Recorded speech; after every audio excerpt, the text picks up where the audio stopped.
Welcome everybody who's listening. This might be the first time I'm doing kind of like an intro situation to the podcast, Evolving with Corey Castle. I'm Corey Castle, and what I'm going to actually do today is play audio from what I'm considering at this point to be a Swapcast. I was a guest on my new friend Mike Wurtz podcast called the Punchup Podcast, and I thought it was really good, and it was a lot of fun. He's got a brand new show out, so I mean, it's not a well-known show, it's not a well-historied show, and there's not been a lot of episodes, but I figured on like his 5th episode, and it was a really good time, and I felt like it would help my audience from hearing that cool conversation that I have with my Canadian friend Mike Wurtz. So, I just want to remind you, make sure you subscribe to the Punchup Podcast. Make sure you check that out. Make sure you follow it to get new episodes every week. Make sure you hit subscribe on this podcast. If this is the first time you're listening to Evolving with Corey Castle, you can find it on Spotify and Apple Podcasts. And I'm sure you already know if you already hit it. Please just make sure you subscribe. So that it makes it look like we're doing something here. I really appreciate you spending the effort that is your currency. The currency that is your effort. I said that wrong, but you know what I meant. I really appreciate you spending the currency that is your effort and your time on listening to Evolving with Corey Castle. Make sure you like the Facebook page. Make sure you comment. Make sure you let me know that you exist. And I hope you enjoy this. Be fun, have safe, keep evolving.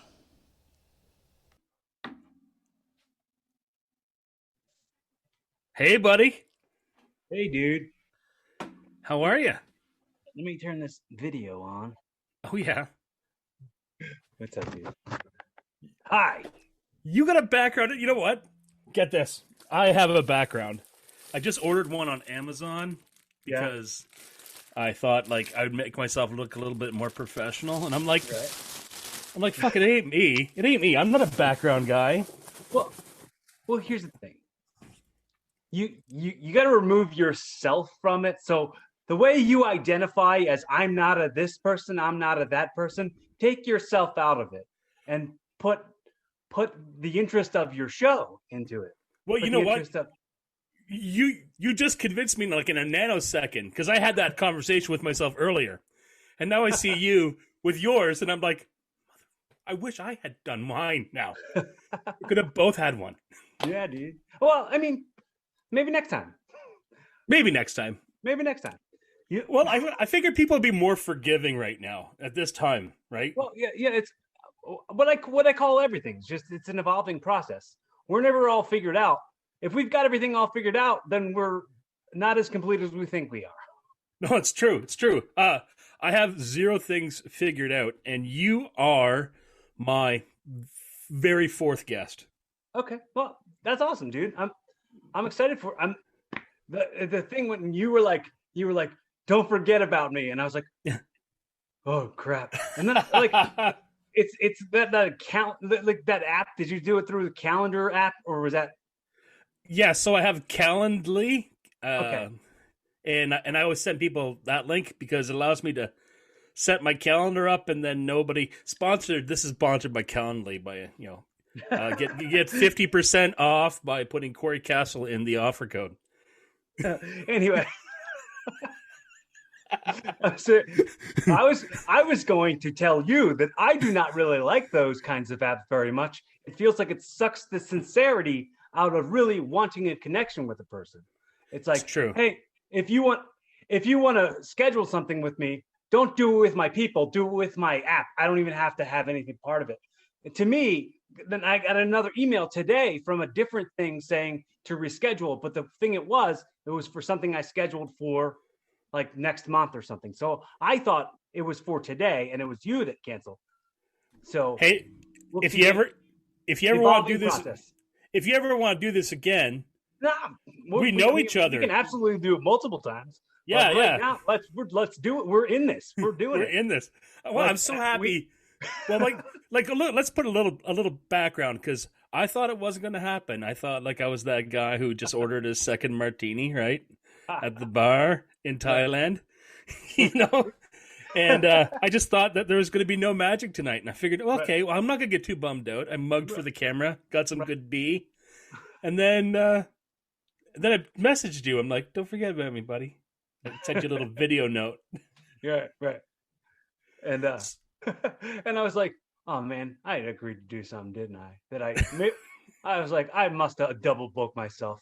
Like, but many times, so many people have canceled on me, and I've had to get to the point where I started hosting my other podcast, the wrestling podcast that I've been doing. I started, it's 6 years now. We've been doing that one. Before that, we had another podcast called Pod Trash. So dating all the way back to 2012, I've been trying to get people on podcasts, and things don't work out, and people don't respond to me, and people will cancel on me. And I go, all right, I don't want to take it personally, because I know everyone's living a life. Everyone's got their things they got going on, and some people need an app to count to schedule their stuff. And when it goes back to me saying like the insincerity of it, I feel that, but I do understand it. I absolutely understand it, because I have what I call spelling adult with two D's, ADDULT. Yeah, I'm very much the same. I don't do good with tasks. Right. Well, so part of my coping mechanism is like if something else can do my task, I'm like, okay, I'll just get that to do it. So that's the only reason why I use it. But I would never use it with somebody I know, right? And so there's people who I've met, and then there's people who I have not met. Okay. Right. So the people I know, I just message them. Mm-hmm. Like I was on a podcast. I had a podcast with my cousin called Canuckcast because I live in Canada. I'm a Canuck. I can tell by the way you talk. Yeah, we have that with a certain twang. It's the universal healthcare. Yeah, that's where the accent comes from. Yeah, it's the winter privilege that we that we enjoy. No, you know, it's cold here too, but only for a couple months. Okay, so where are you? Are you in California? Are you? Oh no, I'm in Philadelphia. I live in Philly. Oh, in Philly. Okay, Yeah. That gets cold there. Like not. So cold. No, you thought I was in California? Was it this glow that I have coming off me? Do I have a California glow? You know what it was is I stalked your IMDb page, and I figured this guy's got a lot of industry work, right? So I figured that you're not Vancouver and you're not Toronto. So I thought maybe you're LA, in Vancouver or Toronto. Well, those are good working cities for industry work. Right. The indie scene in Toronto is not that great, but it's getting better. But the indie scene in all the cities kind of around Toronto is pretty good. Cool.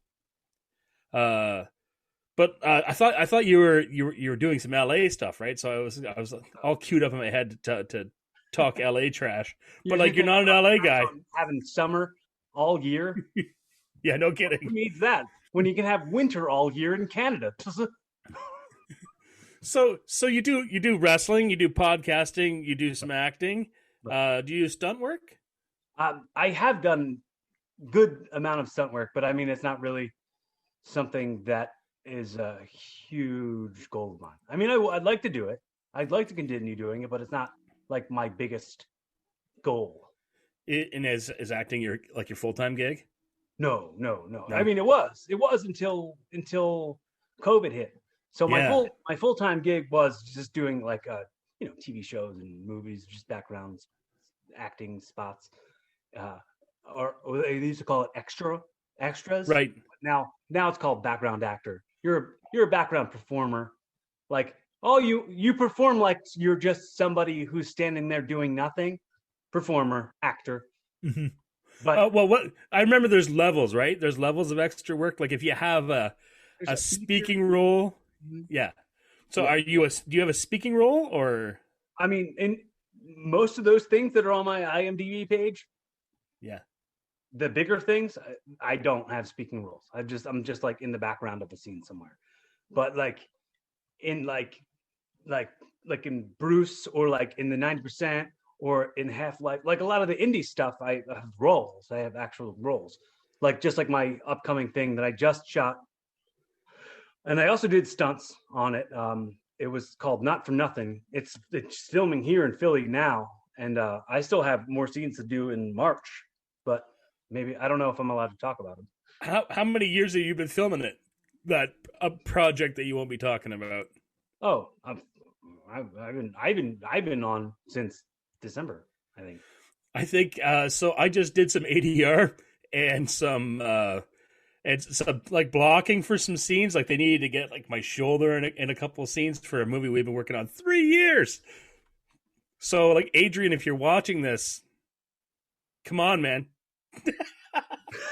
Well, get it done. Yeah. So I worked on it's like a not a supernatural, like a horror slasher genre film, where I play like a fat wanderer that fights monsters. That's great, man. Can you tell me about what your project is, or is it super secret? Plug it later. My project that I'm currently working on, not for nothing. I'm not talking about that because I was just a part in it. So right. My friend Brandon is one of the producers for it, and he asked me to do it. And Brandon and I played the henchman of this guy who was played by Mark Webber from Scott Pilgrim. Mm-hmm. But check it on IMDb. I'll give you as much information as what I've seen on the IMDb. So I love talking about. So this podcast, I always premise it like, hey, we're going to talk about my material, but I just like to have a good time with guests, right? And I needed something to get you hooked in here. So if I had you here under false pretenses, I'm sorry. I will bring up like material I'm working on, but I'm not a working comic. That's actually been my goal. Okay. I'm a 45-year-old dude, and I was like, I'm gonna hit some open mics this year. Mm-hmm. Well, what's the comedy scene like now in Canada? What part of Canada are you in? I live just south of Toronto, and the comedy scene in Canada sucks. Okay. Like there is no open mics here, so I have to start a show. What about well, that's the best way to do it, man. If you're getting every door slammed in your face, build yourself your own door. Like really, don't let somebody slam doors in your face with anything. Right. Like that's why I'm not getting roles like I want to play, so I'm gonna facilitate playing the roles I want to play. Right.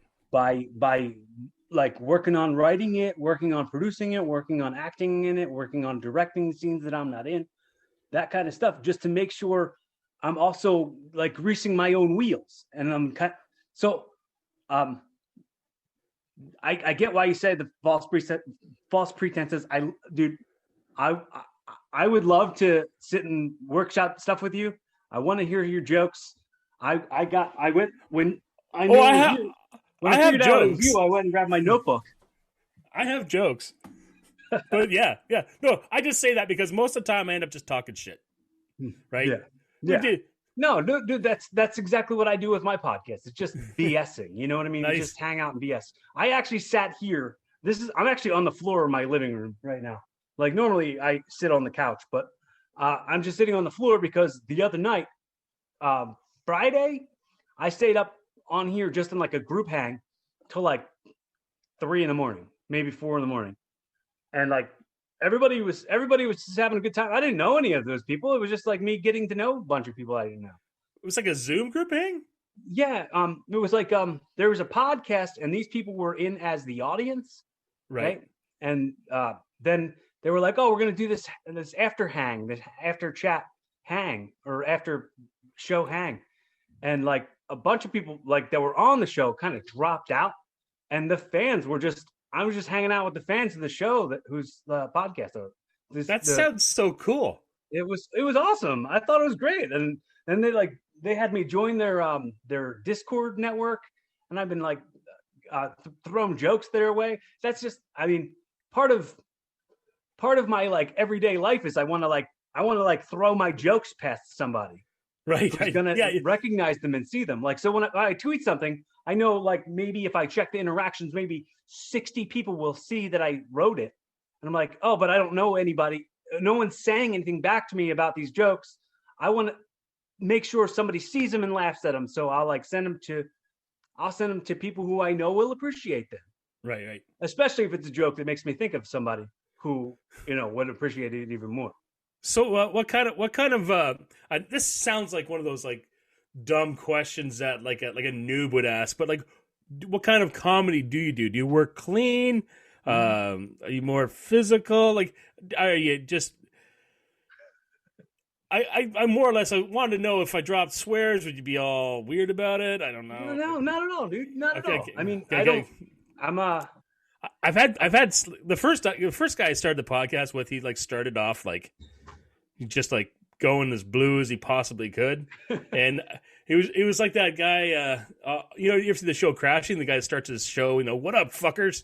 Yeah. And it was like literally jarring, and I was like, hey man, I don't know if this is gonna work. Like you're just aggressive, and so I actually didn't do a podcast with him, right? Just because I was like, I'm not doing an act. I'm just talking to people, right? Dude, let me tell you this funny story about like I booked a guest right through that same whole group that you and I met on. Yeah. And I had this guy come on to meet me. He just met me on the screen, and I like to like kind of meet people first and like ask them a few things to just kind of get them comfortable with it before we start going, and make sure like I know what they're not comfortable, like what their time constraints are, things like that. I just normally check that in with the person before we ever start recording. And as I'm doing that, the guy's like, yeah, dude, I was like, because I normally ask people if they've listened to the episodes, because like I just to get the vibe of what it is. Right. I always ask that maybe they check out an episode or two. So he was like, yeah, dude, I just listened. It was like you were talking about the Philadelphia Eagles and the Tampa Bay Buccaneers, and I'm like, I would have never talked about football on the podcast. I don't know what you were listening to, but it wasn't my show. You know what? Let's just do this later. And I was like, I'll send you the link to the right show. And I sent him the link to the right show, and he loved the show, and he got back to me. That's great. So when we finally did the episode, he was just like asking me tons of questions about the episodes that I've done. And like, he was like, oh, well, like, man, what was that like? How'd you do that? And like, he was like super into it. And he started his own podcast, and I just did that show. So it's like, I love to wind up being a sort, but it was funny because I love the resources. You know what I mean? I love the way the full circle resources come around. Right. But when I was doing that part, when I was talking about, did you listen to the show, that breakdown part?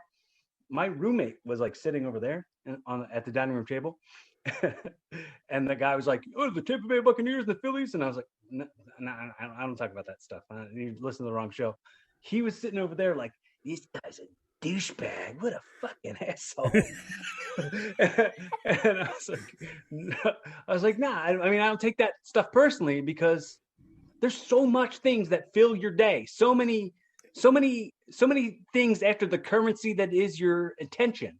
So many things after, like, and it's such a hard thing when people don't know what being bored is like, because there's like a scratch for every itch. Right. So it's very much like, oh, if you can take the time to kind of get the feel for this and really understand what I'm going for here, or right. Maybe if you learn something great from it, or if like you just focus on stuff I've got to say, and that helps you along, then that feels like you've paid me with your attention. Right. And the attention was the currency that is more important to me. And like I said, the sincerity when it came to like that calendar thing, and I was like, I don't care. So when I got blown off by somebody else on that thing today, I was like, yeah, fuck that thing, and everybody who uses it. and then you personally reached out to me and were like, hey man, don't forget about me. And I was like, oh man, I was just playing video games with my friends. It wasn't like I was doing something super important or anything. So you're not ripping me away from anything, nor are you bothering me by having this conversation with me, because I for sure want to be having conversations with people instead of playing video games. That's why I don't play video games. 100%. That's like a big part of what this is. It's just like doing something. And I figure incrementally, like every single time I do one of these, it's going to be better than the last one because, let's face it, it's pretty shitty. We're talking to each other over Zoom. There's no production quality happening here. Mm-hmm. No one's got studios running, really. No one responsible. I mean, before this stuff started, I was doing it this way. A lot of times I was doing it this way. Or I'd meet up with some people, and it didn't matter. Like, there was no video element. So when people complain about 2020 and bitch about 2020 and like, why 2020 is the worst, now it's over. Like, 2020 was great. We all figured this stuff out a little bit better. And also, I mean, like, adding a video component. We added a video component to what our shows are. So, like, when it came to, a lot of people were already watching what the studio was like for Joe Rogan. They would rather watch it on YouTube. So in this case, they can see me better. They can see my guest better.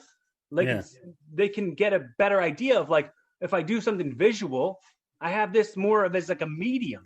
Not to say that even like following me on YouTube is done by a lot of folks, but you know those what? Videos exist. You know what? I just figured that a lot of people, they get hung up on being the best, or they want to be recognized. They want to be in a top percentage of something. And I just want some fans. You talking crap on me? No, I'm kidding.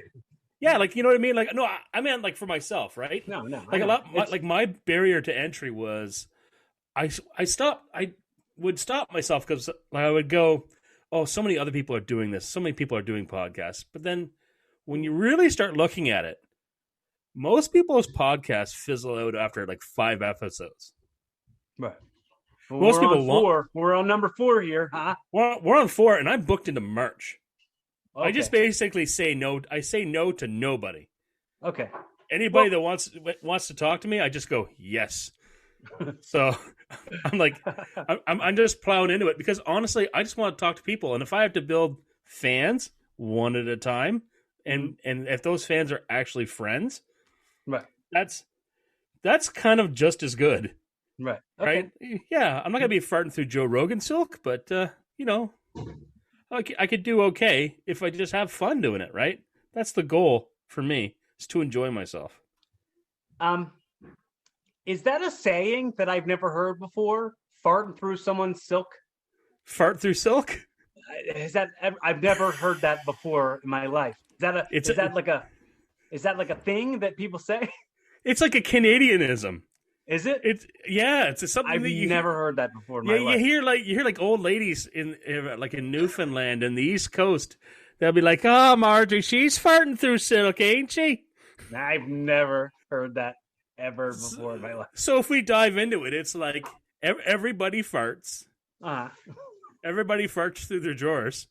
Yours just happened to be silk, and when you say it out loud, it seems ridiculous. Because you know what I was thinking about, like a flat sheet behind you. I don't know why. I was picturing a whole thing, and I was like, "Wait a minute, is this thing that I just don't know about that people use?" Or like you were sleeping in Joe Rogan's bed for some reason. I don't get it. But that would be weird, right? Like, I bet you he'd be like a greasy thumb. Like, would you be the front or the back spoon in a Rogan spoon? Most of the time, I prefer to be the little spoon. Yeah, I bet you he wears you like a little jetpack, eh? He puts one arm in a half jiu-jitsu and he holds on. Oh, I'll do that. I'll lean right in. I'm a Canadian and I'll lean right into A. I will embrace the more quaint parts of being a Canadian. Yeah, it's pleasant sellout tree.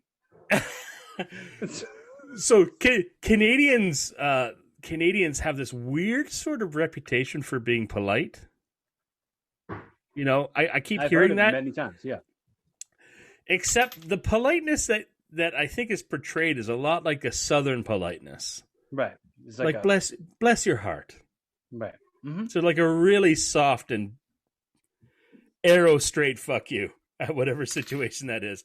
Like when a Canadian is being like, if you ever get a chance to go to Cuba and vacation in some of those Cuban vacation spots, have you ever? No. As an American, I think that there's some political stuff that keeps you from doing that, but I think it's opening up more. Okay. But yeah, I've never done that.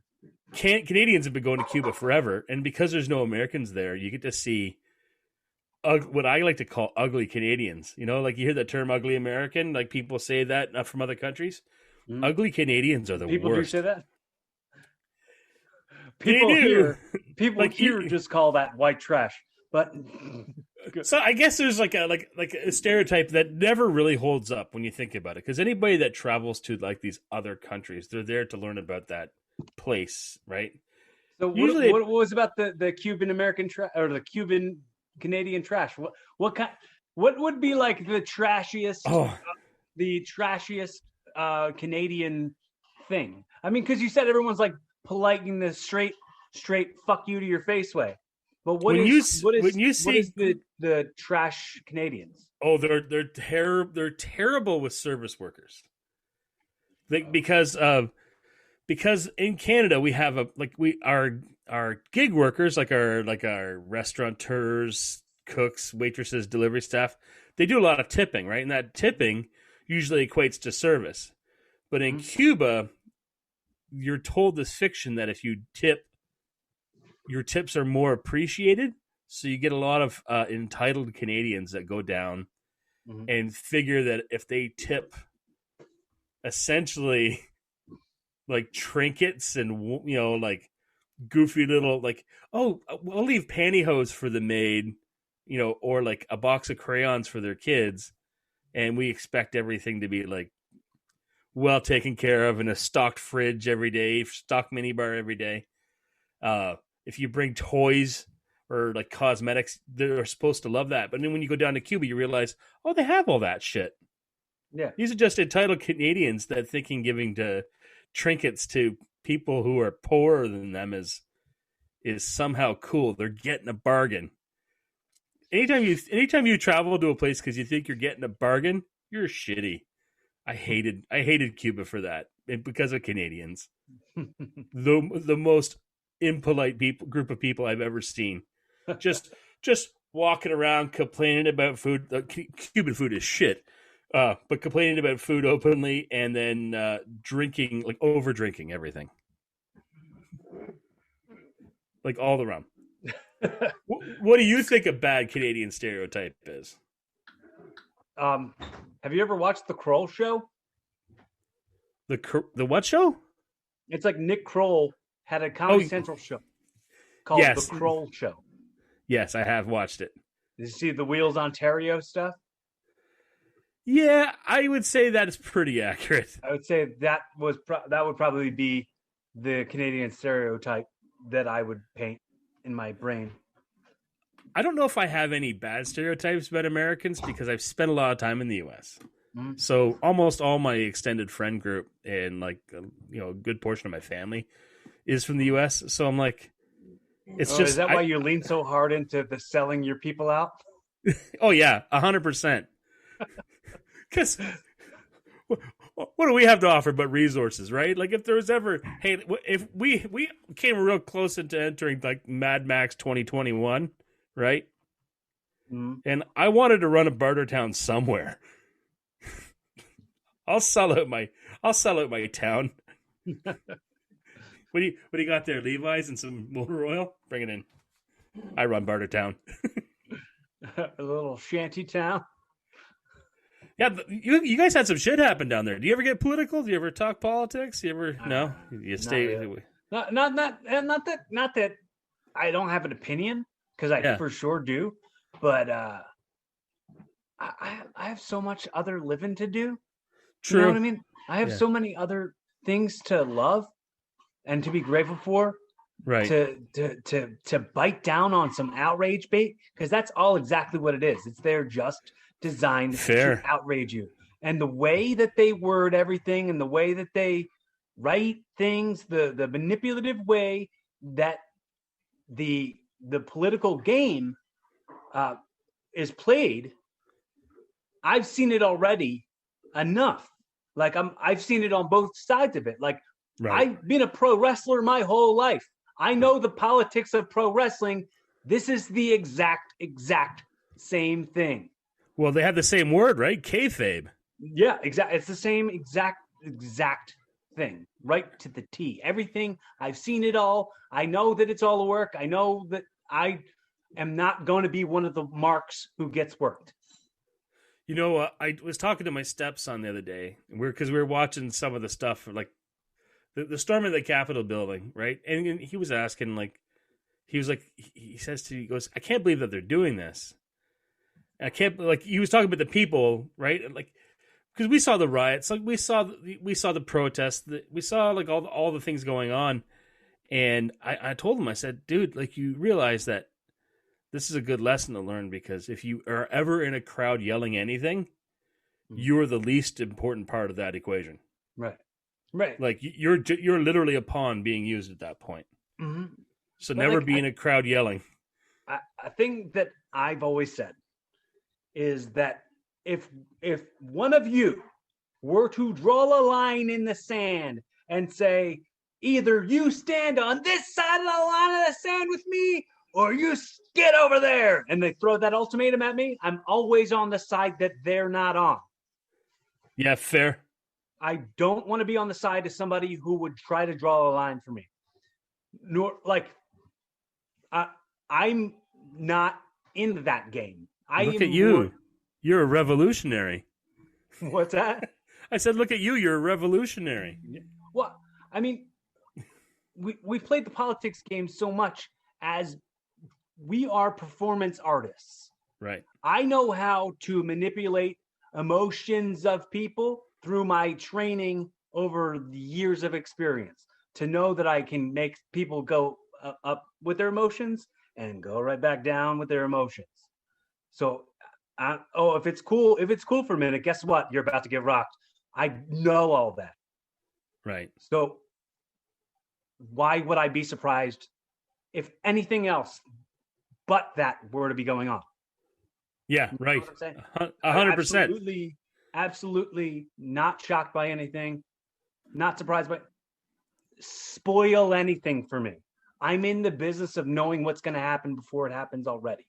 Right. Spoil a movie for me. I'll still watch it. Yeah. Because it's a good movie.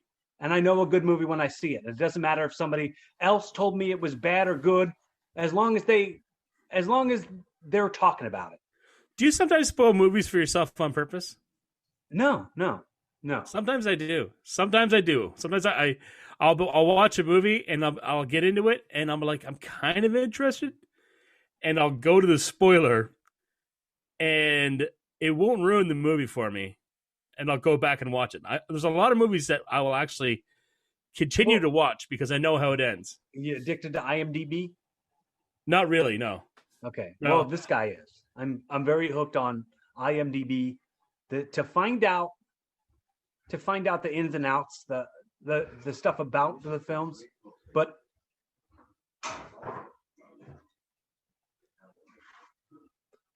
That's okay, man. It's real. so sorry. There's ADD kicks in hard when people talk while I'm recording. It's kicks all in real. hard, so I lose what I'm saying. So you might hear my dogs bark. No. So where was I? You were saying you're addicted to IMDb. And, Okay. So if it does say warning spoilers, right. I'll click it sometimes while I'm still watching the movie, but it's not like I'm going to stop watching. Oh, it's got ruined. Like I'll for sure watch the rest of the series or show or something. So I'm not really bothered by much. Right. Fair. It's really a matter of becoming patient with joy. You know what I mean? Because the joy comes to you as well, just as much as that. So get the joy instead of get that. Right. If you go and get that, then your joy's gonna go away. Yeah, you don't want. So you had mentioned wrestling. There's no wrestling going on right now, right? Oh yeah, there is. The totally is. Like sanctioned wrestling? Yeah, like WWE is running out of the. They have a. Are you not familiar? Okay, no, I was thinking. Like indie my wrestling? Apologies. Yeah, like there's some. Yeah, there's some. Are you doing any wrestling? Is what was that? What I was asking. I've done a few. I've done maybe since the quarantine started, maybe 4 or 5 matches, but mostly I'm trying to do it less. What kind of turnouts do those have, or is it all virtual? No. There's been a few empty ones, but like some of them it's like there's socially distanced sections and like the buildings fill up with people, but they're just socially distanced and spread out. So there's like half the amount of people, but like they're in the same amount of space, so they make the same amount of noise. So you're the first pro wrestler I've ever met. Okay. That I've ever had a conversation with. I've met a couple, but they're always like, "Hey, how you doing?" Like I met Bret Hart on a plane right after he had broken his leg. Remember in New York, Madison Square Gardens? Mm-hmm. Yeah, I was on a plane with him the next day. Oh, big shot! Because I took a picture of him with me, and my brother was like, "Oh my God, how's his leg?" And I looked down, and his leg was like fine. And he looked at me, and he just sort of went like, "Yeah, of course my leg's fine." shit ain't real. No one's breaking my leg. But I want to know, how real does it get? What do you mean? Like, let's say you're having a bad day, and you know what the outcome is going to be, but the guy that you're working with in that match, he could make it easy on you for you both to meet your objective that you're trying to meet, or he can make it hard. How often is it hard?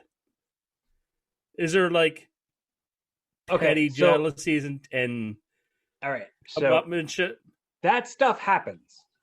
However, I don't get involved with that kind of thing because I work with folks who know that this is only better when we work together. Mm. So if we are not working together, this is not working. That makes a lot of sense. Like you got to park any differences at the door and put on a good show.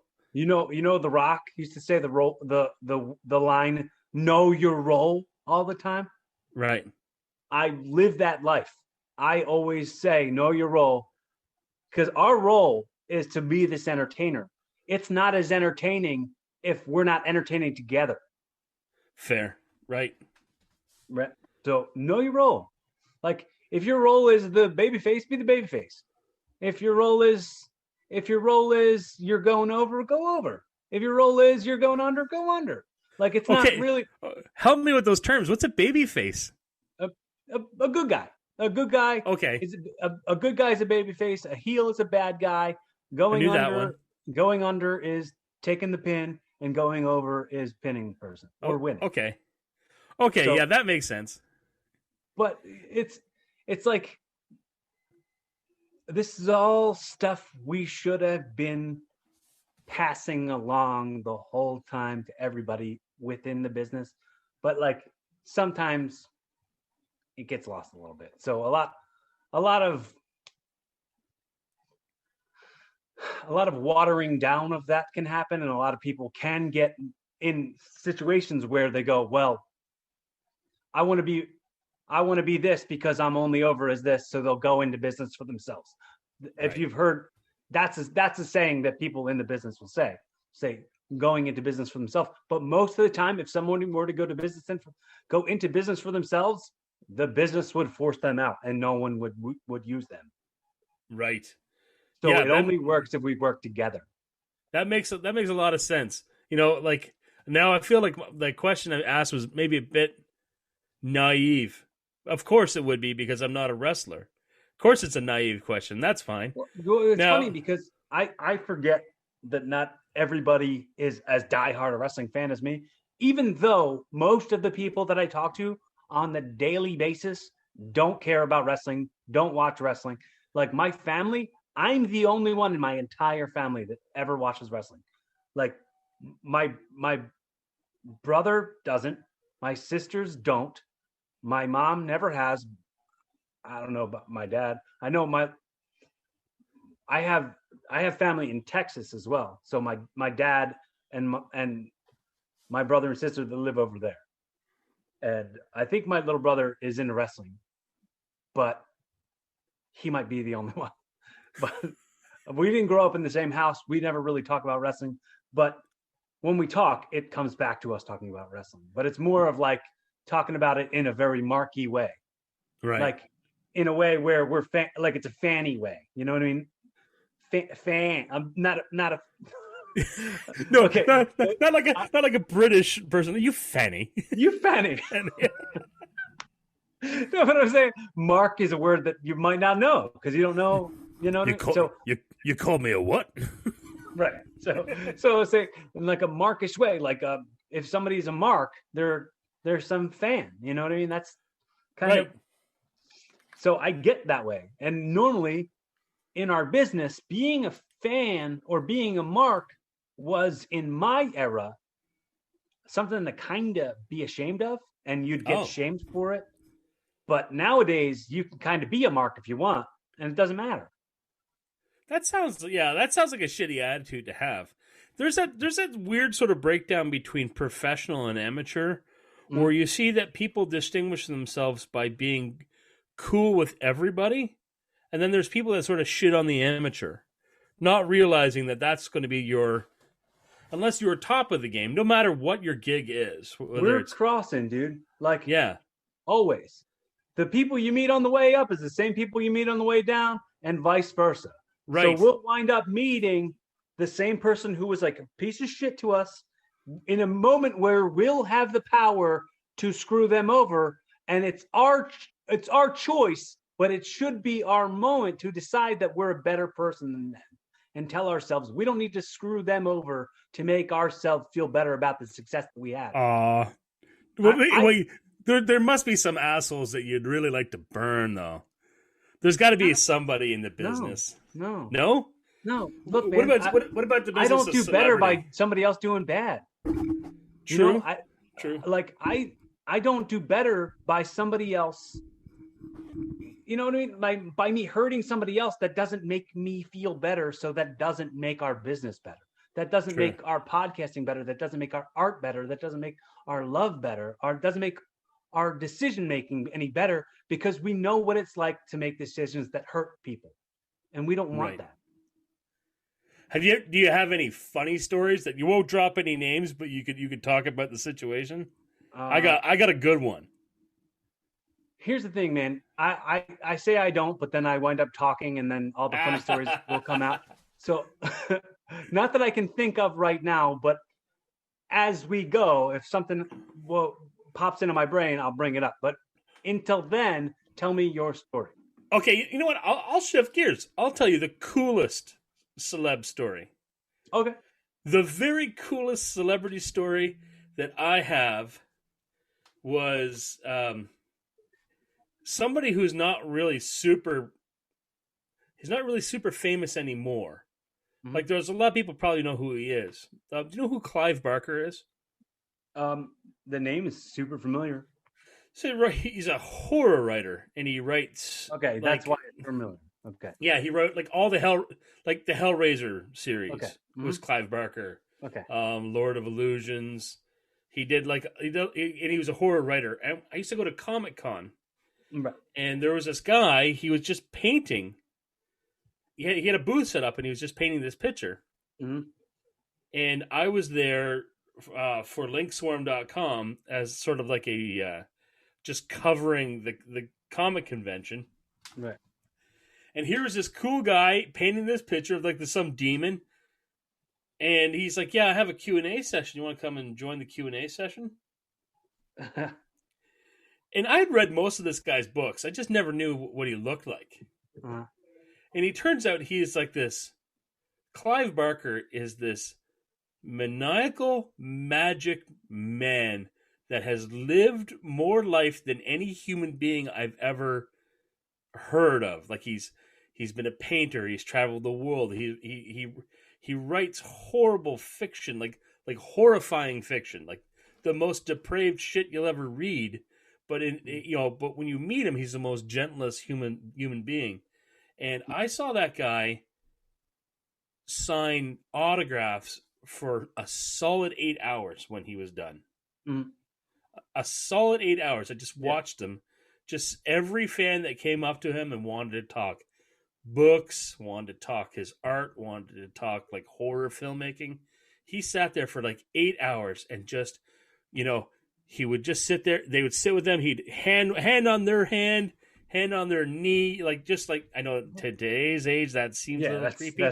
That's like watching chair shots to the head nowadays. but he wasn't creepy about it. He was just like making a personal connection with every single person. Right. And I saw people that were like world famous, right?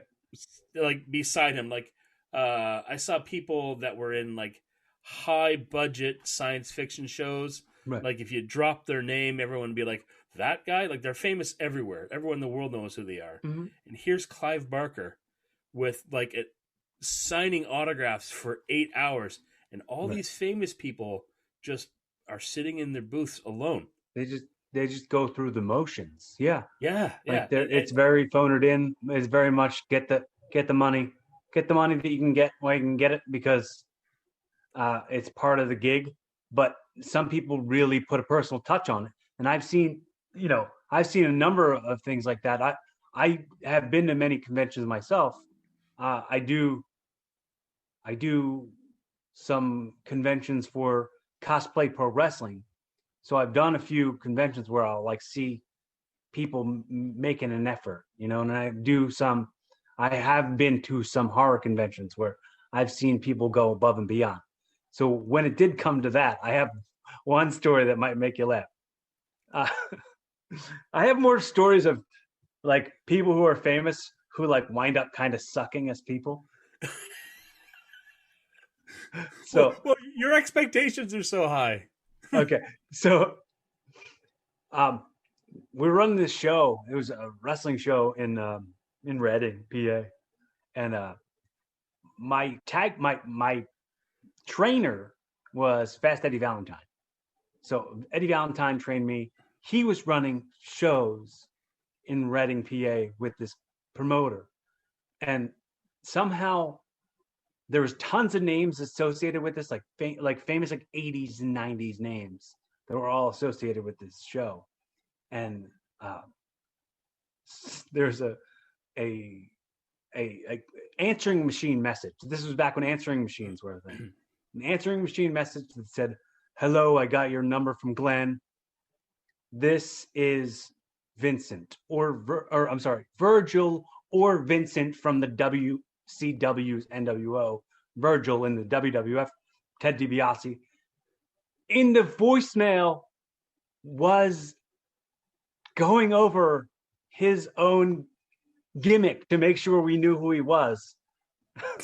And like put over WCW and put over WWF, and like and then like no one called him back, and he showed up at the event anyway and set up his 8x10s and was charging people to take pictures of him.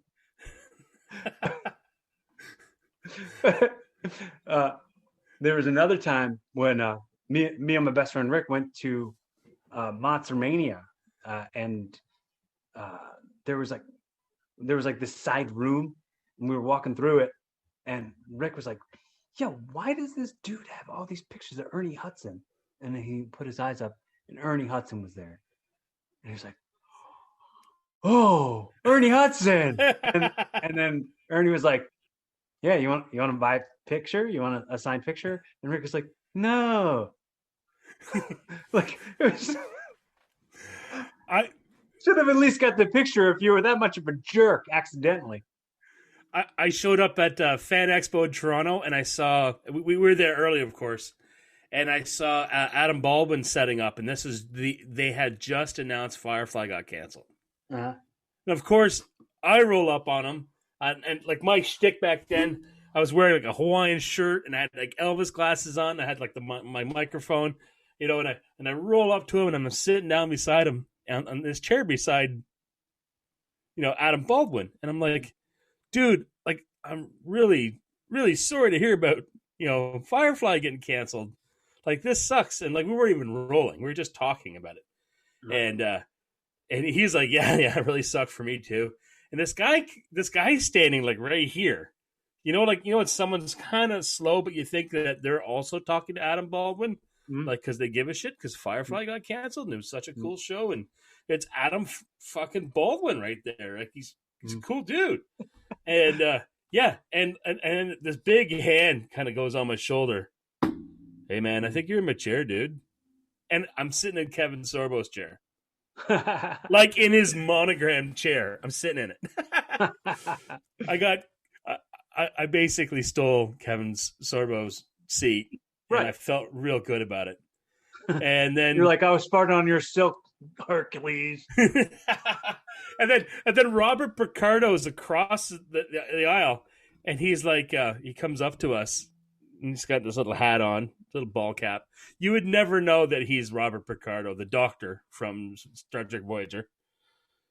And he goes, yeah, if you need to book some time with me, you need to talk to my agent first. And I'm like, okay, that's great. I didn't even know he was going to be there. I was like, see ya. Well, I guess I'm not booking time with you, bro. Yeah. See ya.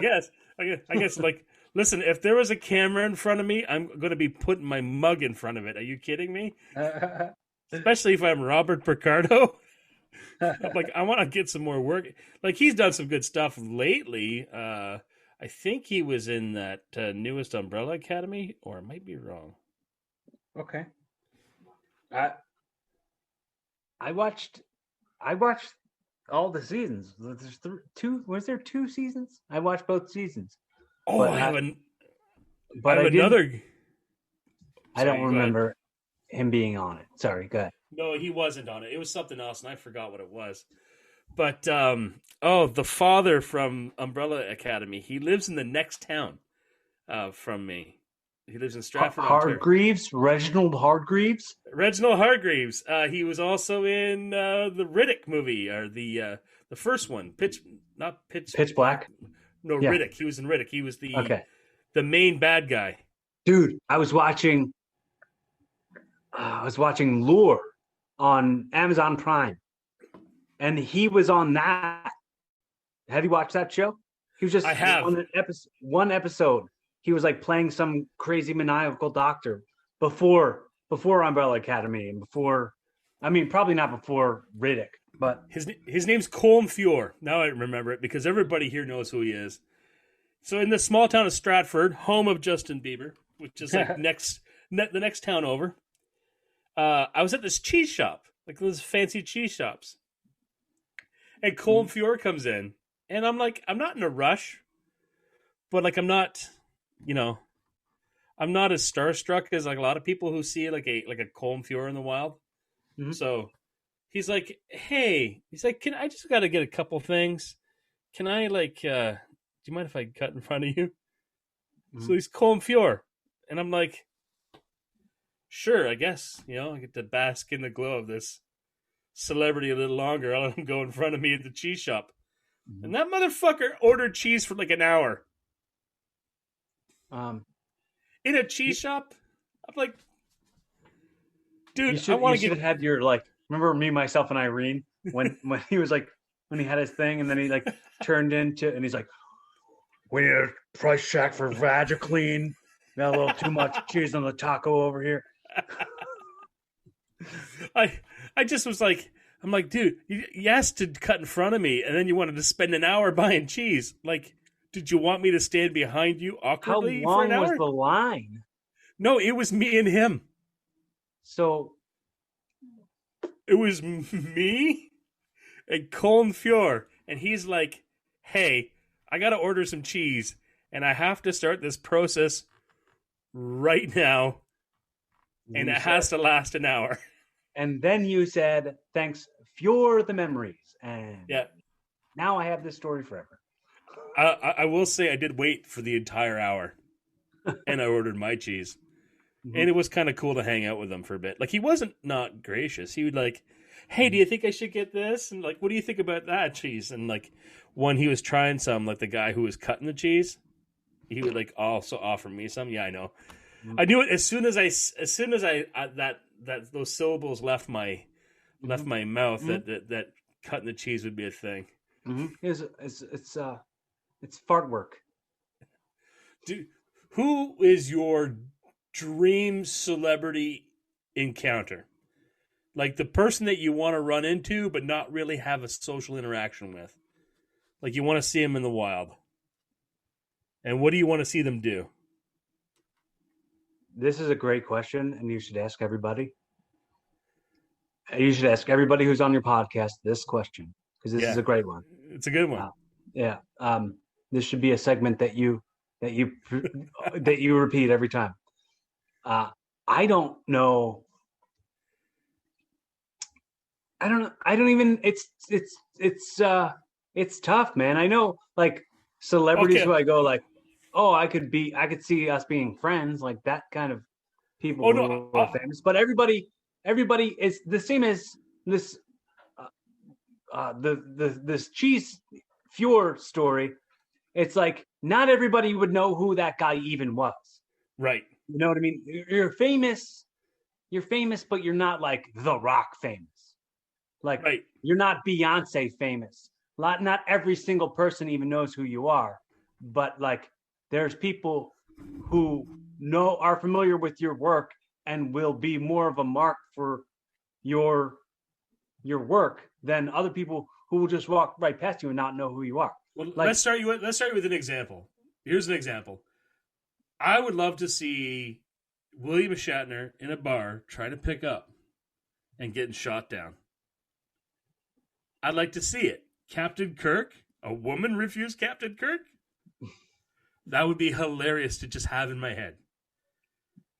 There you go. Well, just tell yourself that happened. Say you saw that.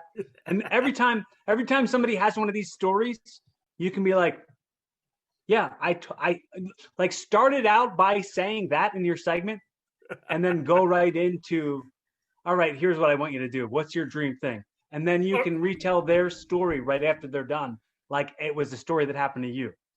Like just absorb everybody else's dream stories. Yeah, just take all their stuff. Yeah. Okay, so what's one from you? What's one dream celebrity encounter that has nothing to do with you, but you'd just like to watch? At their most mundane. Tom Hanks, probably. Yeah, Tom Hanks. Well, and what's he doing?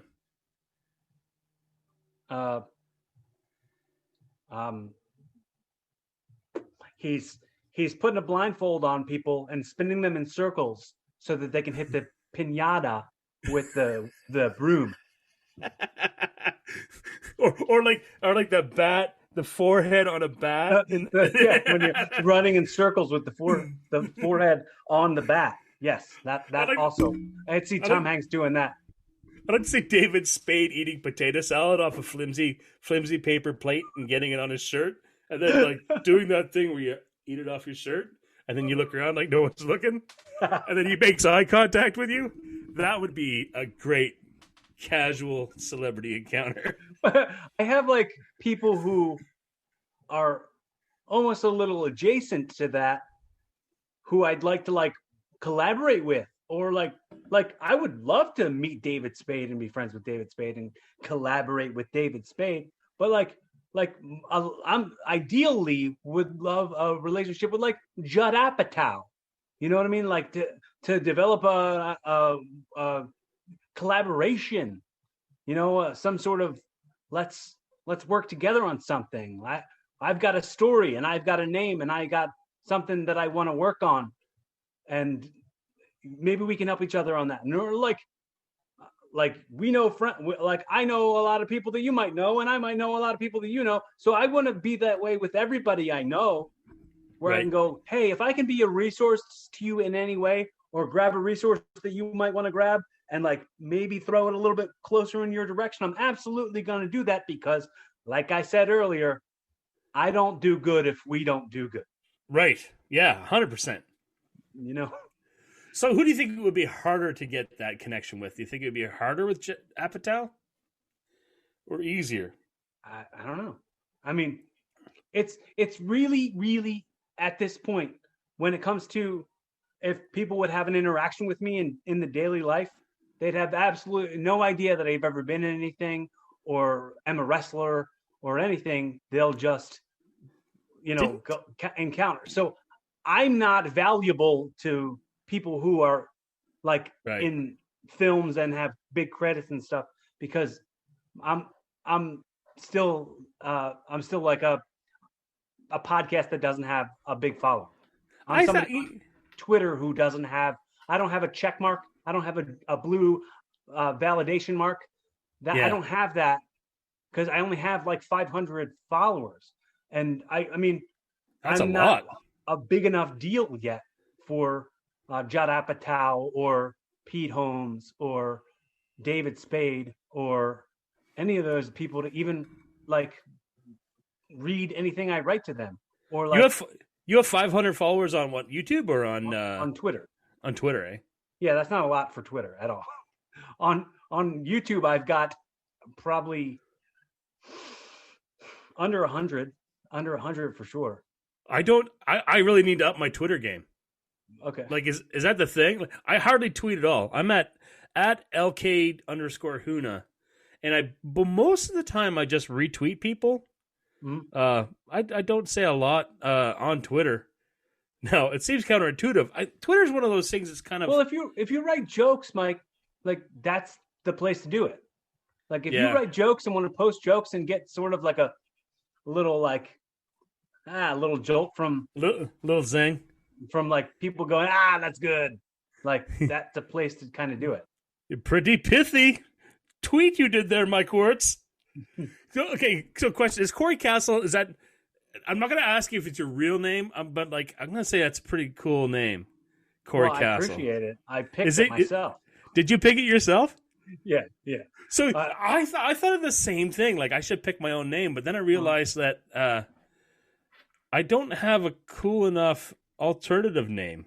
Well, I picked it when I was a teenager, and I started using it when I was a teenager. So I mean, it's been following me for 20 years now.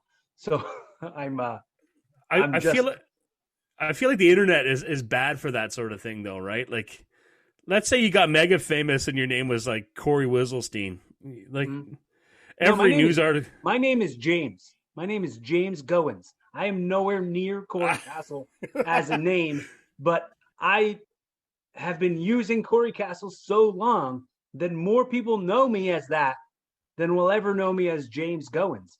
So I'd rather continue using that for everything because I feel like, and I if anyone's ever listened to my podcast, they'll know that I say this all the time. Everything I do serves every other thing I do in a very cyclical way. So if people see me in a film, they go, "Oh, that's Corey Castle. He's a comedian. Oh, he does comedy. Let me check out some of his comedy. This guy's a wrestler too. Let me check out some of his wrestling. Oh, this guy also does a podcast. I'm going to check that out. A podcast about wrestling. Oh, I'll check that out. Oh, this guy's in a movie or a TV show or something." Like everything comes back around and it all serves the same thing, which is you're like a chalupa threat. You're like a taco inside a burrito, inside of Tostito. You got all the things. Yeah, I just can't ever stop. But when it comes to like what I'm doing for a living, like it's different. Like I told you before the quarantine started, before the pandemic started, I was only doing that as like my main source of income. Just doing background work on TV shows and movies, and then sometimes the occasional speaking role. So now, since everybody lost all their jobs, I've been doing HVAC since August, and I was doing that back in like 2007. So this is like a big step backwards, but like at the same time, I'm learning a lot and I'm getting better and I'm a man. You know what I mean? Like it's different than back then, and it's different because I'm a different me now. And all I want to do is continue to be a better version tomorrow than I was today. And I can't do that if I'm ever like proud. If I'm ever proud, if I take moments to go like, I'm too proud to be humble into a job that's not my dream job, because I've never had my dream job. I've had a billion jobs, and I feel like I want to say that I'm probably not going to be done having real jobs for a while, and I'm just going to continue doing all the things I do inside of that. So that's my lane. Like that is absolutely my lane. Like I've only ever done like I used to do like I used to work in a factory. Then I worked my way up to like a foreman, then a supervisor. Then I got out and got into tech, and I've worked in tech for like 10 years. And I realized like I'm gonna be 46 in May. And the thing I always wanted to do was the thing I just never really did. I did one stand-up gig once. One open mic once in Hamilton, which is like the next city over. Was it all right? How did it go over? Like, I sucked. I sucked really hard. So did you bomb or did you do all right? Oh no, I ate an acre of shit. Okay.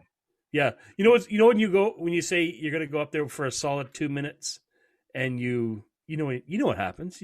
You spit it out in 30 seconds. Mm-hmm. You gotta go through it because you wrote it and you're happy about it being on the page and needs to come off the page and out your face. But then once it comes out your face, there's more minutes that you got to fill in. What I found was afterwards, there was more people almost everybody in the crowd was sitting there looking at their notebook. They're all waiting to go on. Right. So there was like nobody there to watch any comedy. Yeah. So like doing stand up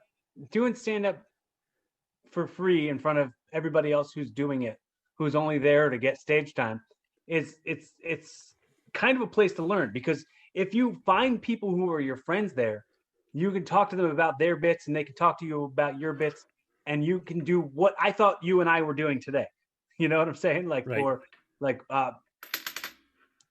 workshopping, brainstorming, having fun with it. So like, I'm probably going to take some of my bits that I have in my book and try to adapt them to a film. Like currently I'm working on a time traveling ghost comedy. So time travelers and ghosts and alternate timelines and universes and dimensions mixed with my stand-up. That's great. So I'm doing that to go, well, Corey's one of the writers.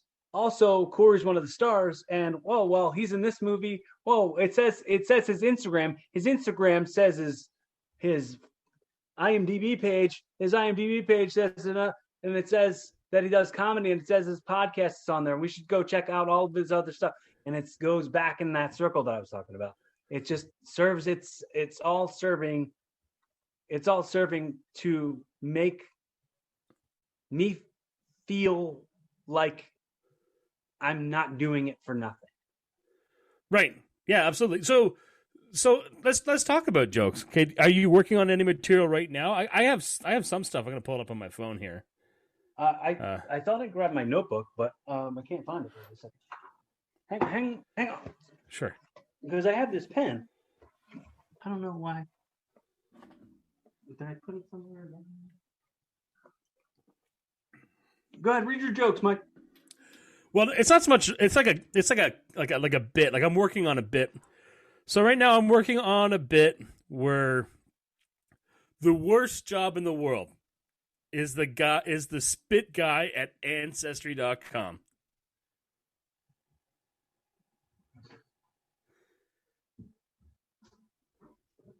Sorry. I'm here all week. Sorry. I mean, dude, why didn't you go, hey, your book's right there on the chair, you jerk? Like, the book is right here. And I just went into the other room and looked all over for it. This should be a bit right here. This is my book that I was looking for. That should be a bit. Why didn't you go, hey, Corey, your book's right there in front of you. Or it's right there. Hey, what's that? It didn't look like a notebook, truth be told. It looked like it has, like, what's on the front of that book? Stickers? Yeah, like, okay. All right, so I've been just working a bit, just trying to figure out how this bit would work. It's roughly about the worst job that I could think of, and the worst job I could think of is the spit guy at Ancestry.com. Have you ever done any of these DNA tests? Yeah, I did a 23andMe. Yeah. Yeah. They mail you like a little tube that you got to fill with spit, and that spit has to be like taken care of. You know, what do you mailed to Munich? Is it in Munich that they're doing this? There's a guy there who like gets up to for work in the morning. He feeds his kids, breakfast. They all sit around the table. He kisses his wife goodbye. She hands him a brown bag of lunch. He goes to work. He sits there and he empties spit from vials all day long.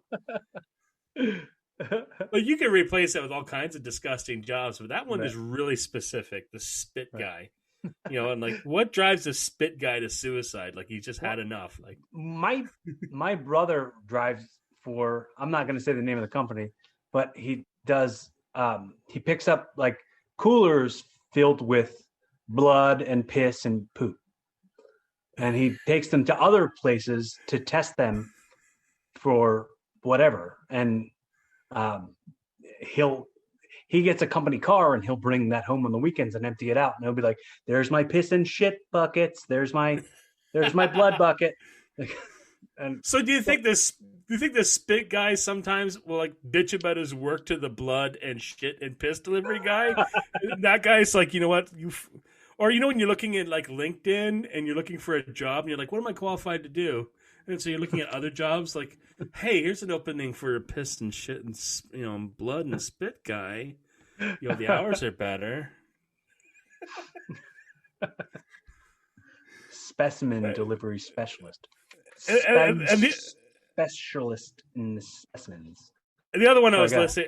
The other one I was workshopping was like, I was watching a lot of Harry Potter for the last couple of months. Mm-hmm. Like, I had never watched all the Harry Potter movies. Have you? No, I hated it actually. Like, I tried to watch it and I wasn't really into it. I'm sorry, I don't want to step on your bit. No, you're not. You're not stepping on my. You're not stepping on my bit. But like, okay. There's if you watch it, you get it. If you don't watch it, you're not going to get it. But there's this character who's called a house elf. He's an elf. He's like, they got the big ears, right, or something. Yeah, the big ears. He's got the big nose, and apparently, like, they're really magical. And the only way you can set them free is if you give them clothes. Mm-hmm. So they're always wearing rags of shit that they found. Okay. But I'm like, you never see one that's hot. Mm-hmm. They're always like gross old dudes, but you never see like a hot house elf. No? That's fun. Yeah, what do you do with Debbie? Debbie, what do you do with those clothes, Debbie?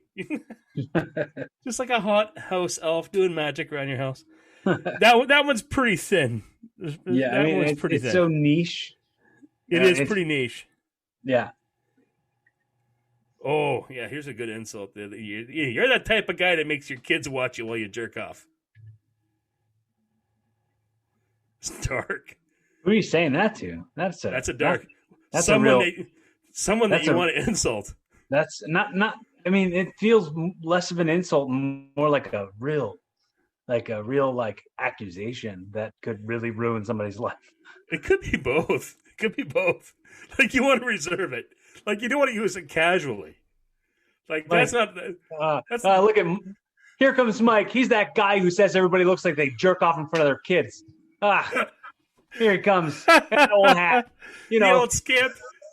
That old stamp that Mike uses. He goes, hey, yeah, get ready. He's going to tell you you're going to look like you masturbate in front of your kids. It's his favorite joke. Hey, you friggin' rascal. Get over here. No, yeah.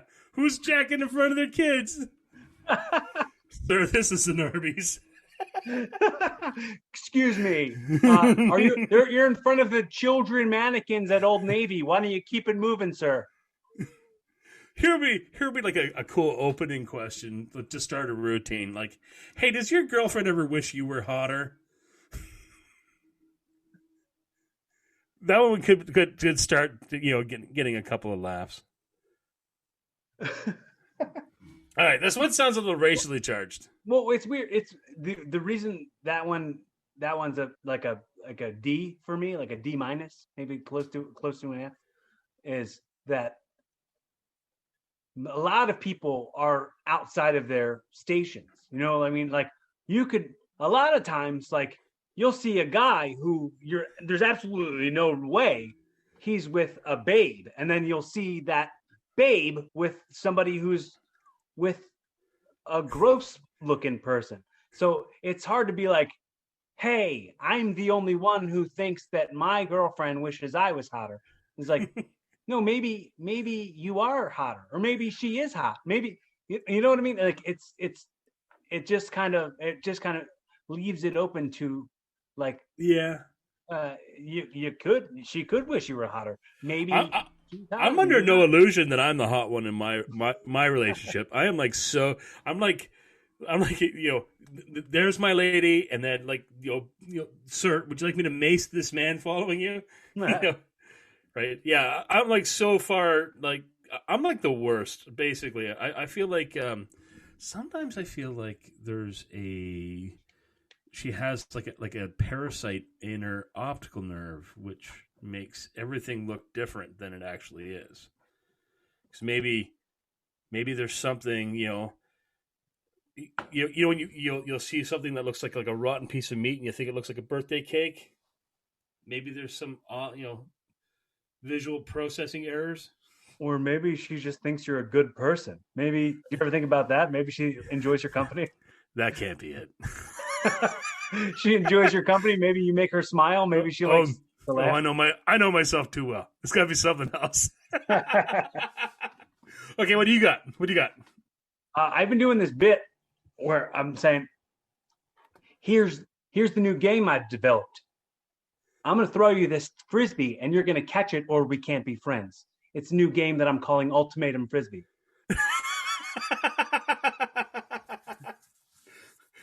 Okay, another one. My grandmother died when I was like 12 or something. And that's not funny. I'm not really very smart with a lot of things. Especially when I was a kid, I wasn't very smart with a lot of things. And every time we would go to her house when she was alive, we would play with this big piano she had, right? She taught us how to play like Mary Had a Little Lamb or something when we were little kids. And then we'd always see it in the house, but like we never talked about it that much or mess with it that much when she wasn't teaching us it. And then like she died of like a liver jaundice. And her family got in like these big fights about like what she was leaving behind. And my Uncle Mike was like, I'm getting the organ. And I was like, didn't she die of like a liver thing? Like in my head, I was like, what you're going to get her diseased liver? Is that one of the organs you want? So I don't have a bit for it, but I have a couple bits where it comes back to me kind of being kind of a little like dumb, where I wind up saying like, when I was a kid, I thought that my grandmother, she would come into the area where we lived and she would go, this living room looks like a bomb hit it. And she was saying a bomb hit it, but I was not hearing those as three different words. I thought she was saying it looks like a bomb hit it. And I was like, what the hell is a bomb hit it? And I always was like, well, one day maybe there'll be a device where I can type in bomb it and find out what that even means. And I also thought when I was a kid, when I was poor, we were very poor. Poor single mother on welfare. That was what we lived in. We lived in a row home in Philly. The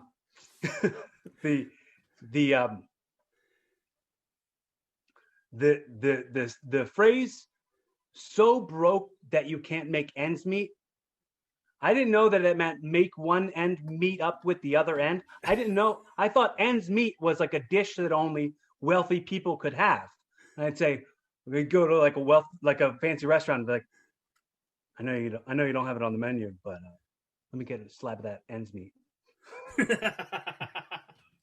Okay, so you grew up. I also grew up real poor, right. And I remember there'd be a lot of jokes about being poor, Now, these aren't my jokes, but they were used so often that they're kind of universal. They're like laying on the floor, so anybody can pick them up.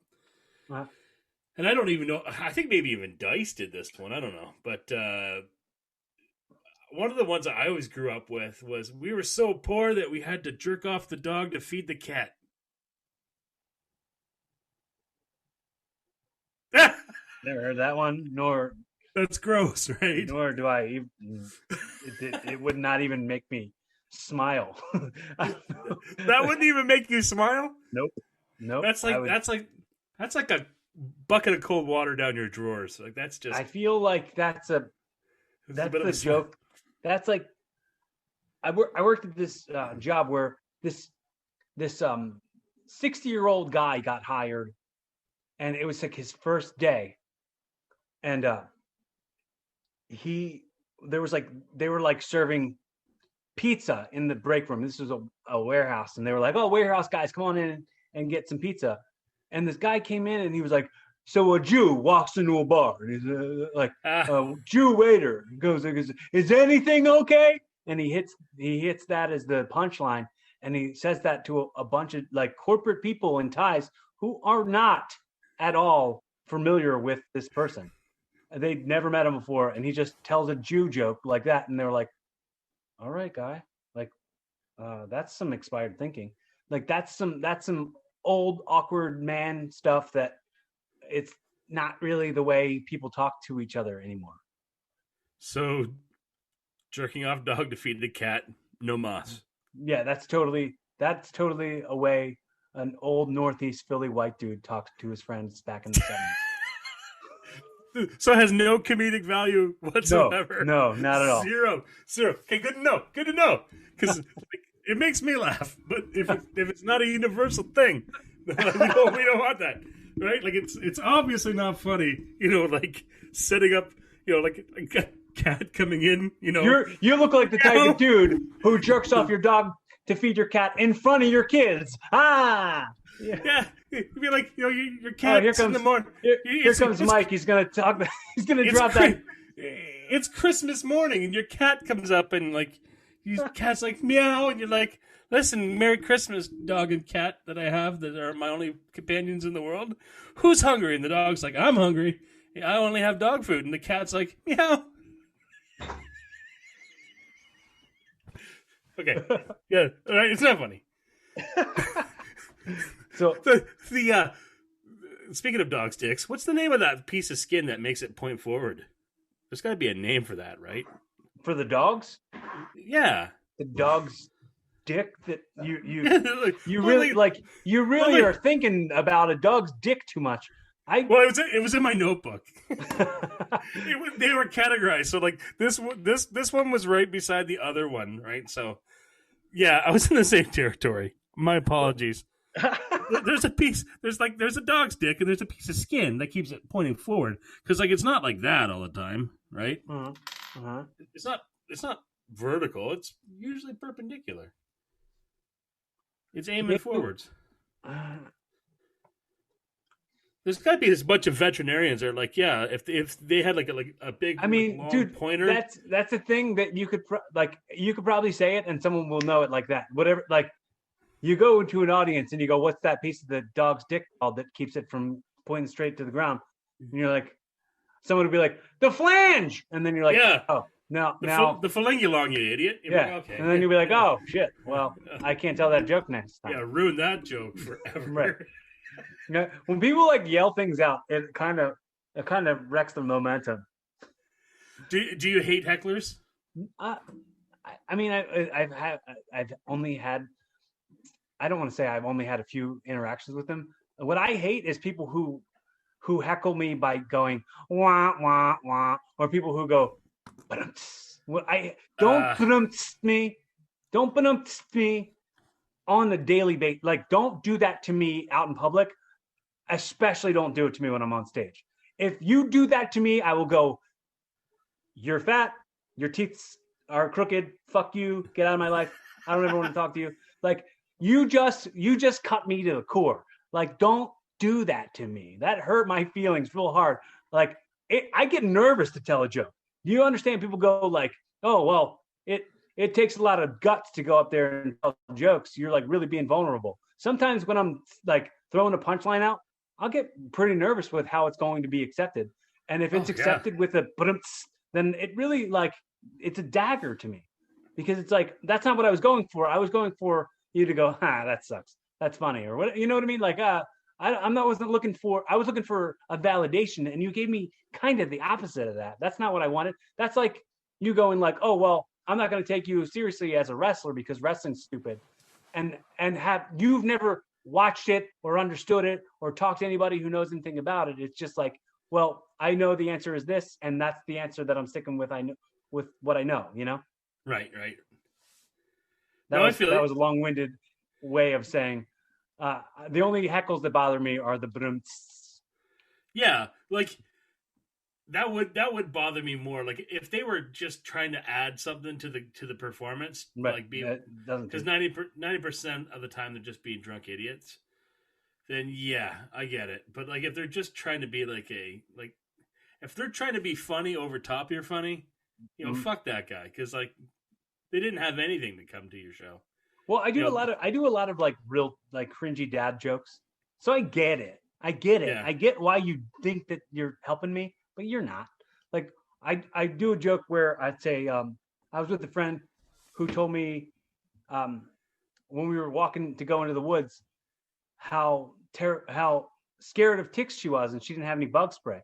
And I said, "Oh man, you're scared of ticks. You must be terrified of clocks." And if I do that joke and someone goes, like you just me, I didn't need you. You could just go, you goose. No, is that almost as good as a laugh? Because that immediately I was like, like you got a reaction from me. It wasn't laughter, but it's the only other acceptable response to a dad joke. It's the fuck you. You get a point. You scored. Very solid score for your dad joke. I get it. Well, I don't want to. I want to laugh at it. Right. No, I mean, that's ideally what I'm going for. When I tell a joke, is I'd like to get a laugh. Was your dad? There was a guy who did Philly mics with me back in the day. His name was Joey Doc, and he was really young. I remember him doing a joke where he would say, "Oh, somebody came up to me after a set and was like, wow, you're so brave. You were so brave up there. It's so brave for you to get up there and like make those jokes." And he's like, "Oh, cool. I was going for funny. I wasn't trying to be brave." And that's why, like, I think after Joey did that bit, I stopped wearing.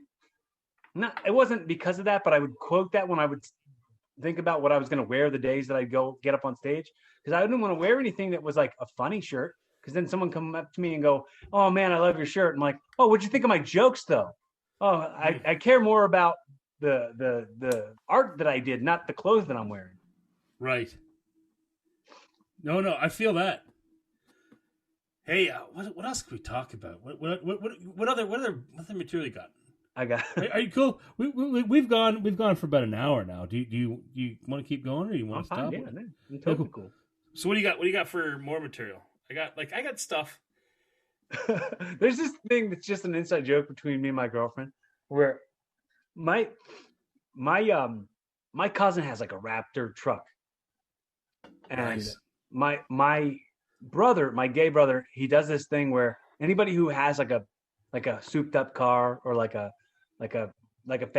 fast car with a loud engine, or like a truck like that, he'll always go, "Sorry about your penis."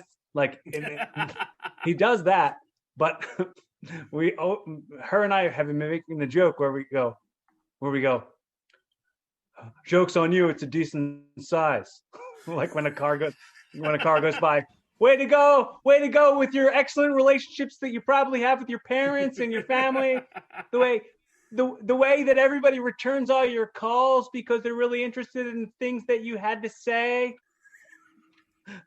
Instead of being like, "Oh, well, this guy's probably got a little dick." And we're like, "No, this guy's probably got shit together that we don't know about." My friend's kid does this thing, and it's the funniest thing. I didn't even see it firsthand. It was described to me, and I couldn't stop laughing, and I started doing it. What you do is this little performance you could do when you see somebody doing, let's say, like the big dick truck move, right? Mm-hmm. Or the very obviously overcompensating thing. Mm-hmm. What you do is you grab your thumb like a fake vape, mm-hmm. and you hit your vape real hard like this. You go smooth. Look, that's good. I might use that. I like it. Yeah, do it because it's not mine. It belongs to some kid. Like, who cares? It's all we all own it. Hey, just basically. Forget about it, kid. Your bit's stolen. Yeah, we just stole it here. We're using it here in the States, you nerd. Okay, well, his name is Nick. His name is Nick. Nick, screw you. I'm stealing it in the States. Stateside, Philadelphia, bitch. Will Smith. Well, he lives in Florida, so he's a Florida man. Okay, well, up here in Philly, we think Florida stinks. We hate it. We steal your bits. So she sent me a video of it. It was just as funny. It's just like him, like. Nah, dude, I'm probably not going to do the bit, but I'll laugh about it, and I'll talk. I'll probably tell my girlfriend about it, and she'll laugh about it. It's good. It's a good bit, Nick. You could do it with anything. You can literally do it with anything. I'm sure you got it from somebody else, but it's fine. Oh, you know, it's funny. We used to do this thing back in the day, a similar thing where we would always see when cars, like loud cars would go by, we'd say, "Oh, super cool, tough guy." Always super cool, tough guy when they went by. Had nothing to do with their penis. It was just like, wow, you're cool. Like it was just it's the same thing as the pulling the vape, but super cool, tough guy. Probably got a little dick. We go, joke's on you. It's a good size. Way to go with your. We used to always woodchuck behind our teachers in school. We would call it woodchucking. When your teacher would walk by, everybody would stand in a row and go like this, and just hold like that, like a woodchuck with the little feet up, and like follow them around. And literally, the whole year would be us like trying to get like 50 students woodchucking behind a teacher as she was walking down the hall. Right, just everybody just. It made every yearbook. It was in every yearbook. It was in like every school publication. Every picture was someone in the background woodchucking. And it wasn't even a school mascot or anything. It was just something stupid that one kid did. And I thought that was everywhere. I thought woodchucking was universal. And I remember like throwing it like as an adult out of school, like somebody doing something goofy and behind your back you go. And then I remember them looking at me going like, "The fuck you doing?" I'm like, "I'm woodchucking." "You're what?" I'm like, "Yeah, I'm woodchucking." You know? They're like, "What is that?" It's a thing we did. It was all in my school. We woodchucked behind the teachers. It was really funny. That's good, man. Did you ever have anything like that? No. I mean, I have plenty of things where I go like, "Oh, that's not everywhere. That's only here." Like, do you know what a Wawa is? Yeah. I have 4. Yeah. We didn't have Wawas were only here. I'm just Rita's kidding. Water ice. What that is. What's that? I just kidding. We didn't have any. I don't know what this is. Wawa. It's a convenience store, like a gas station, like that has they make sandwiches and stuff. But it started in Philadelphia, and Rita's water ice started in Philadelphia. We had that before it was like Rita's ice everywhere, like at the malls and stuff. And I thought that was everywhere, but it wasn't everywhere until like I was an adult. We saw in our school, we used to have this thing called the hot. Okay, I'm gonna back up. Holy shit, my brain just did a weird thing. My stepson asked me that day if I had ever had a food fight in school, and I said we only had one, and it was hot dog day. Because I remember this day, like in my mind, like it was yesterday. Was the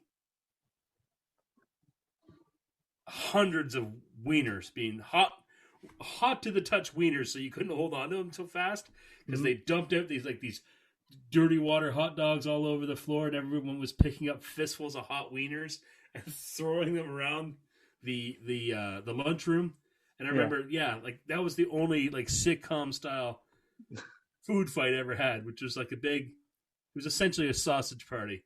Mm. It was crazy, and I was like and I go, did you ever have one of those? He's like, no. Apparently now, like you get suspended if you have a food fight. It's assault. Salt, ketchup, mustard, fries, hot dogs, hamburgers, lasagna, spaghetti. That's a food fight. So, I had these bits that I was doing a lot, but I would decide whether or not to do them based on the way the crowd was reacting to other people who were on before me. So I would do this bit where I talk about like 90s hip hop and R&B. Were you into 90s rap? Yeah, a little bit. So I did a bit where I talk about you know Tupac? I know a little bit of Tupac. I wasn't a huge fan, you know. Tupac had a song where I related to it hard. He was like, it was called Dear Mama, where in it, it's like, poor single mother on welfare, tell me how you did it. There's no way I can pay you back, but the plan is to show you that I understand. You are appreciated. I fully relate to that. My mom, my world. I love her. So I identified with everything in that song, except for the part towards the end. He says, even as a crack fiend, mama, you always was a black queen, mama. And I was like, my mom's not a black queen or a crack fiend. So that's where it takes me out. Not only do I think about that and laugh about how that doesn't relate to me, but I think about how Tupac outed his mom. Like the people were like, hey, did you hear that? Did you hear that song that Amari's son made for her? Oh, it's so sweet. But did you know that Amari was on crack? Like you just really put your mom on blast about being on crack. And also in the song he's like, even though I sell rocks, it feels good putting money in your mailbox. I'm like, so you're putting money in her mailbox and she's going and buying crack. Why don't you just cut out the middleman and you give her crack? Yeah, no kidding, right? Right. Yeah. Like if you're going to be slinging rock, why do you charge her a markup? Right. Exactly. You wouldn't expose your mother to that sort of like heat.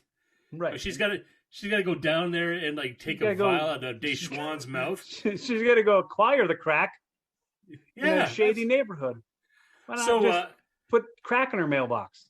Have you ever done crack? No. No. So I did crack once. Okay. I did crack once at a party. Like it sounds weird to say it, but like I had a lot of people. There's a stigma when they talk about drug use, right? Mm-hmm.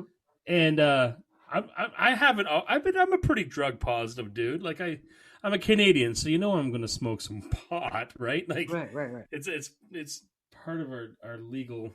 It's part of our. You have to. It's a law. Anyways, but like I remember one time I was at this party and someone asked me if I wanted to try it out. And so so I smoked a rock, and I realized right away two things. This high is the shit. It was the best high. It's like amazing. Also, immediately you want to do another rock, and then it was like, oh no. This is that's where the danger part of my brain said, "Holy shit, you should never do this again." Right. Because like immediately, what you want to do is more. Right. That's no good for anybody. That's like an evil drug. Like, do all the shrooms, do all the LSD, do the DMT, do all those psychedelics. You know, smoke pot, hash. You know, peyote.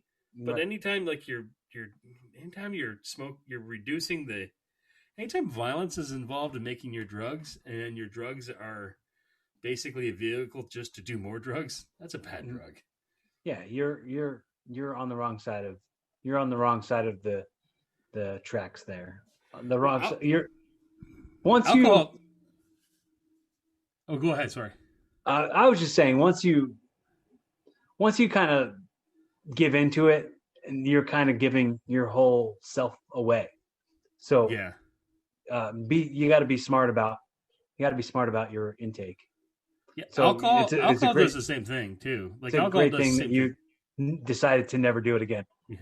Alcohol does the same thing. It just does it slower, and you don't learn that lesson as fast. Right, and it's not illegal. Yeah, it's not illegal, but like you go, oh yeah, the more I drink, the more I want to drink, and then you're like, it kind of shuts you off because you end up puking or something. But I don't think that happens with pot. I think you just get real giggly and goofy. So I did. I was hosting this Christmas stage, all of December, where I would do stand up and introduce like musical acts, and I had this joke that I was doing. I was talking about Christmas songs.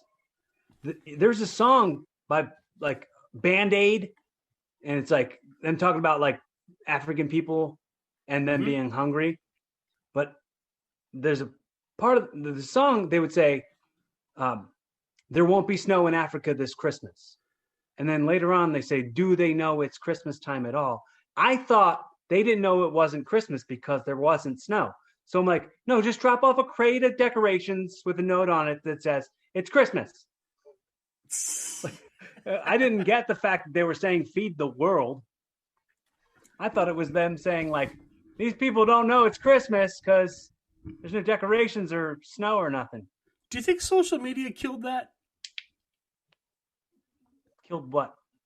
So that used to be a thing that celebrities did that actually made a difference, right? Like Michael Jackson, feed the world, make it a better place, right? That sort of thing. Where celebrities used to get together and raise like a shit ton of money. But maybe it all balances out now because people on the internet make more money for worthy causes without celebrities. At Christmas time, we did an all-day stream for like Red Nose Day. We took a part of it for Wrestle Rock, for my other podcast that I do about wrestling. It's RASSLE Rock. And we did that on YouTube where involved with a bunch of other people who were raising money. The campaign met, and the whole thing itself was like a couple $1 million for the World Health Partners in Health is what it was called. Right. And it was for trying to but really, really try to help people with COVID around the world with the development and the research. That's cool. Yeah. Hey, have you been COVID safe? I'm doing great. What's that? Did you get COVID or have you? No, I've been tested. I've been tested for it. I was tested on set for that Mark Webber film that I'm working on, and I've come back negative. I mean, I got COVID about a month and a half ago, and it was how did it affect you? Lost my taste, lost my smell. Had a hard time breathing. I'm right in that risk factor age, right? Like I'm a white guy, 45 years old, like overweight. So like all the things that you shouldn't be. I'm not diabetic or anything. Like before that, I'm a power lifter, right? So I'm got like base strength that's just pretty good. Like I'm relatively healthy guy, but I'm not. I'm still in that risk area. Right. So the whole family got it, and we just sort of like watched our health and made sure that everybody was safe. Put oxygen sensors on our fingertips just to check everybody, and we made it through. We're all good now. Now I feel like I have a fucking superpower though, because now apparently you don't get it again. Like you have like a base immunity. Mm-hmm. So I'm not an anti-masker, but now when I put a mask on, if that slides down or if the little air is getting on the side, I don't get all that worried about it. I move among you. Well, I mean, the way I hate saying, I don't want to say that I'm not sensitive to it, but I'm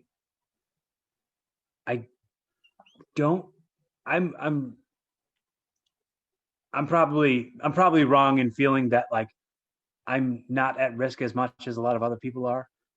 But I make sure to take all the precautions that you can take before I walk out the door. Yeah, that's all you can do, really. Yeah. Right. But I mean, like I've been rolling around. I keep my immune system up. I make sure I take my vitamins every day. I make sure that I'm in the gym and I wear a mask, and I make sure that I've been around germs and locker rooms and fights and cuts, and it's all like something. I have a pretty strong immunity. I think I have a pretty strong immune system, and hopefully I can make sure that people around me feel safe. So do you work out in a gym, or do you have like your own gym? Well, my neighbor across the street has a gym in his basement. Nice. So I've been working out down there, and my gym just opened back up. So I have been going there as well. I miss going to the gym. I have my own gym. Like I have a power rack and about like 500 pounds of free weight. So I have all I need. It's just you sometimes miss like just the accessory machines and stuff, right? Like a good cable row. That's something you just it's hard to duplicate in your own house. Right. Listen, man, I'm kind of at the end of my time. I have to other things I got to do, but it's been great talking to you, dude. Yeah, dude, for sure, absolutely. I'm really happy to have met you. Yeah, man. And I'm glad we were able to make it work out. Yeah, me too. I would love to. I'll shoot you a friend request on Facebook. No pressure. I'd love to be your Facebook friend. Yeah, man. And we can do this all the time. It's okay. We can just awesome. We can riff and write jokes and make each other laugh and do podcasts. You could do my podcast. We can go back and forth with it. I'd love to do your podcast. Absolutely. Yeah, we can. I can even make this also an episode of my podcast. We could do like a double Swapcast. So yeah, you want me to send you my sure the raw do files? That too. Yeah, absolutely. Yeah. And I'll put it out there. I'll make sure people know to listen to Punch Up. And this is a Swapcast, which for me might be Evolving with Corey Castle 211. So check that out, and make sure if this is your first time checking out Punchup Podcast, subscribe to it so you get new episodes all the time. And if this is the first time you're listening to Evolving with Corey Castle podcast, make sure you hit that subscribe button so that you get new episodes every Monday at noon Eastern Standard Time. Also, make sure you hit the comment and leave a little comment and let us know how you feel. And I hope you learned something. Appreciate you, Corey. Thank you so much. Yeah, thanks, Mike. Have a great night, man. You Be too, fun, buddy. have safe. Keep evolving. Yep. Bye-bye.